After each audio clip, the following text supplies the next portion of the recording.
Sir, आप MP रहे हैं, एमएलए रहे हैं, कोई ऐसा अपना अनुभव बताइए जहाँ पे आपने किसी अधिनियम बनने में कोई सुझाव दिया हो या डिमोट किया हो या प्रमोट किया हो, कोई ऐसा अनुभव जहाँ पे आपने प्रश्न उठाया हो। हम लोग 2004 में बसपा से एमपी बने और बहुजन समाज पार्टी में आने से पहले हम लोग एक मूवमेंट में जुड़े, डॉक्टर अंबेडकर का सपनों वाला भारत बनाने के लिए मानवर कांसीराम साहब ने एक नारा दिया, जिसकी जितनी संख्या भारी उतनी उसकी हिस्सेदारी। सामाजिक परिवर्तन, आर्थिक मूल आंदोलन ही बहुजन समाज पार्टी का मूल उद्देश्य था। इस विचारधारा को लेकर जब हम पार्लियामेंट में पहुँचे तो 2004 में हमने आरटीआई के माध्यम से पार्लियामेंट में 110 सांसदों ने एक याचिका डाली और एक सवाल किया कि इस देश में कुल मतदाता कितने हैं और प्रति मतदाता सकल घरेलू आय से पर मंथ जीडीपी क्या है, नेशनल इनकम क्या है। तो आरटीआई के तहत हमें जवाब मिला कि इस देश में 67 करोड़ मतदाता हैं और प्रति मतदाता सकल घरेलू आय से होने वाली इनकम 3500 रुपये पर मंथ है। इससे पहले राजीव गांधी ने कहा था कि हम भारत सरकार को जब 1 रुपया भेजते हैं तो ज़मीन में आते आते 90 पैसे बिचौलिए खा लेते हैं, 10 पैसा ज़मीन में आता है। तो हम 110 सांसदों ने सुझाव दिया कि जब 90% पैसा बिचौलिए खाते हैं तो सारी भ्रष्टाचारी योजनाएं बंद करके जब सकल घरेलू आय से राष्ट्रीय आय 3500 रुपया तो आधा पैसा देश के विकास के लिए जाए और आधा पैसा सीधे सीधे वोटर इंसेंटिव कह लो, न्यूनतम गुजारा भत्ता कह लो, वोटर पेंशन कहो, उसका नाम कुछ भी दे सकते हो, आर्थिक आज़ादी कहो, उसके तहत सीधे 0 पैसे से खाता खुलवाकर जब राष्ट्र की आय 3500 है तो 1750, राष्ट्र की आय 5000 हो तो 2500, राष्ट्र की आय 10,000 हो तो 5000। जैसे जैसे राष्ट्र की आय बढ़े वैसे प्रति मतदाता उसकी आय बढ़े, तो इससे नेशनलिटी बढ़ेगी।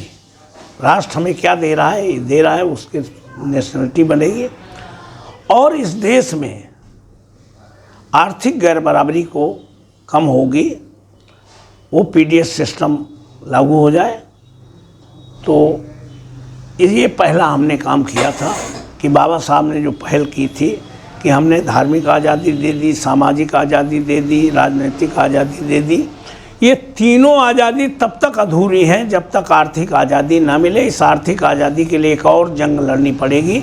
वो जंग हमारी आज भी वो याचिका पार्लियामेंट में लंबित है, उसको हमने वोटर पेंशन, वोटरशिप कहा था।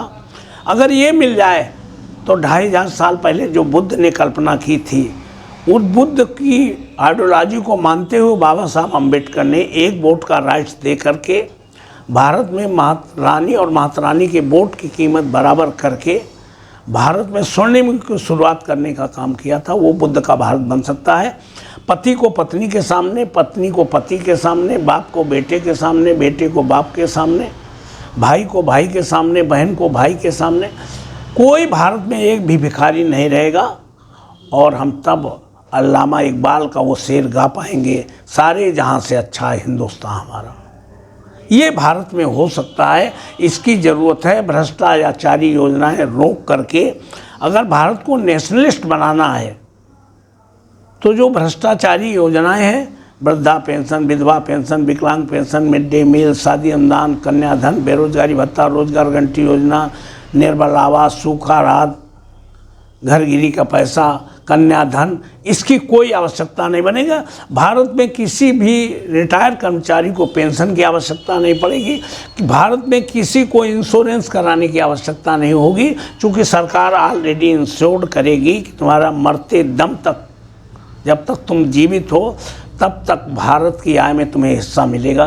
तो प्रत्येक आदमी के अंदर राष्ट्रीय भावना पैदा होगी। हमें अगर अवसर मिलेगा तो ऐसा भारत बनाने के लिए आर्थिक आज़ादी के रूप में ये हम योजना लागू करने का। तो ये याचिका क्या लंबित पड़ी हुई है? लंबित पड़ी हुई है। 110 सांसद, 110 साल। आप सत्ता में आएंगे तो इसको बिल्कुल हम लोग तो कांग्रेस को भी सुझाव देने वाले थे, अगर ये काम कर दो तो आर्थिक आज़ादी के रूप में वो क्रांति आएगी कि तुम्हें वोट मांगने की आवश्यकता नहीं पड़ेगी। फिर तो चुनाव इस बात पे होंगे कि जो नेशनल इनकम बढ़ाएगा, जो हमारी आय बढ़ाएगा, हम उस पार्टी को वोट देने का काम करेंगे। जात दल धर्म की राजनीति खत्म हो जाएगी। श्रेष्ठ राजनीतिक, श्रेष्ठ प्रधानमंत्री, श्रेष्ठ मुख्यमंत्री को वोट देने का काम करेंगे।